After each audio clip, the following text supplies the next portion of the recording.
Enchiladas. There is a list in the description box of everything that is shown here, but I did want to make emphasis on the tortillas that I'm using. They are called Mixla, and it's a combination of corn and flour together. So if you can't find it, you can use corn or flour. So just feel free to use what you got.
As you can see, I've diced up all the veggies, and I have cilantro also. If you don't like it, you don't have to use cilantro.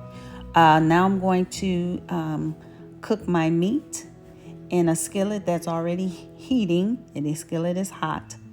And we're going to brown our ground turkey. I'm using ground turkey. You can use ground beef or any other type of ground meat that you like. Ground chicken, ground pork, whatever you like, honey, do what you want to do. It's all up to you. Cooking is a personal preference and what you like. And if you don't want turkey, you don't want beef, you can use lamb. Anything that's ground up you can use. So it's all up to you.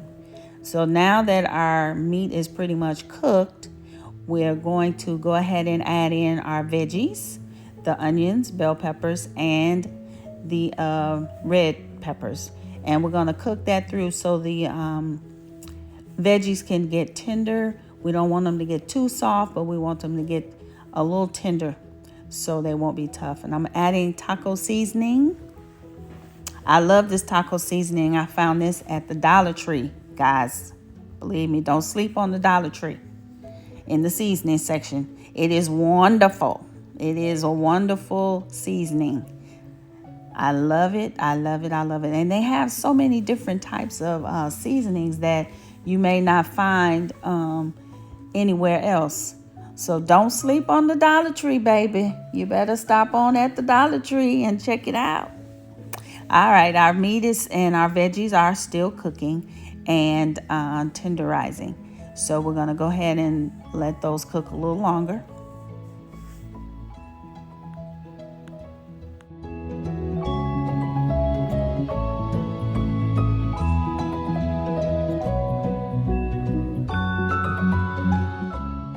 It's time to prepare our sauce. So we're going to add the 14-ounce can of tomato sauce. I prefer using the tomato sauce and the enchilada sauce as opposed to using 2 cans of the enchilada sauce. If you want to use 2 cans, then you can, but I like the 1 can of the enchilada and the 1 can of the tomato sauce. It just gives it a different flavor with this tomato sauce mix. I've had it with both cans. And the enchilada sauce with both cans is a stronger flavor, but I prefer it with the sauce and the enchilada sauce.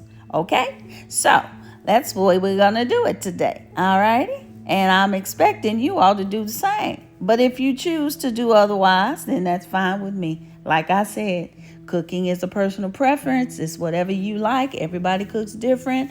Remember that. It's all in what you like and what you want to do. So now that this is cooking, we're going to go ahead and season this up with all the seasonings. Again, The seasonings are in the description box below, people, so please check it out.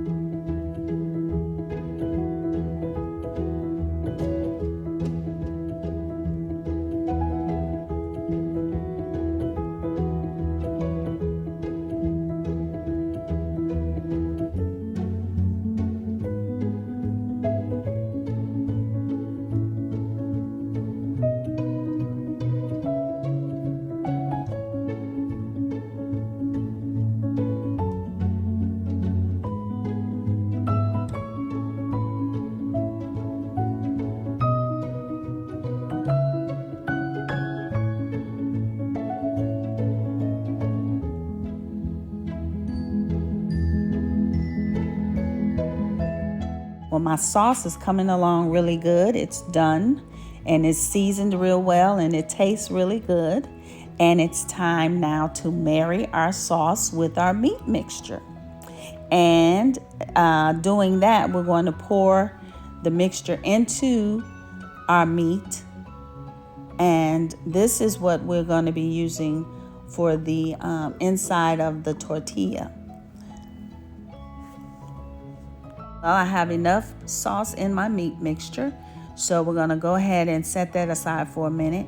And what I'm going to do now is ladle a few spoonfuls of the sauce into the pan that I'm using for my enchiladas. And I do apologize for half of the picture being shown, but I don't know what's going on with my camera. I'm still trying to get this videoing down, so please bear with me, guys.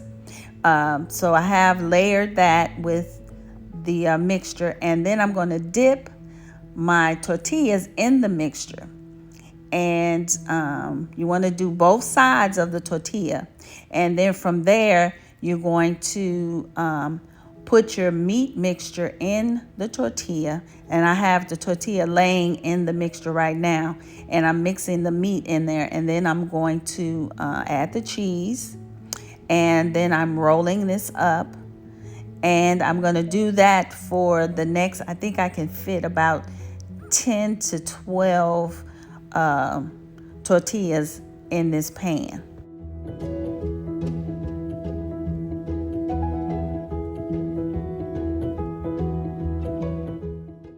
Now I'm adding the rest of our sauce to the enchiladas. Make sure you get it all and make sure you cover all of your enchiladas. Then after that, you're going to place the rest of your cheese on top of the enchiladas, and then you'll place it in the oven on 350 uncovered for about 25 minutes. And once that's done, your cheese should be nicely melted and bubbly, and it'll look just like this. You know what time it is. It's time to drop the mic and grab the fork. And hey, thanks for stopping by, but don't forget to like, share, and subscribe. And don't miss out on any recipes. Hit that notification bell so you'll be notified every time I drop a video. Love you so much. Please stop by again. Be blessed.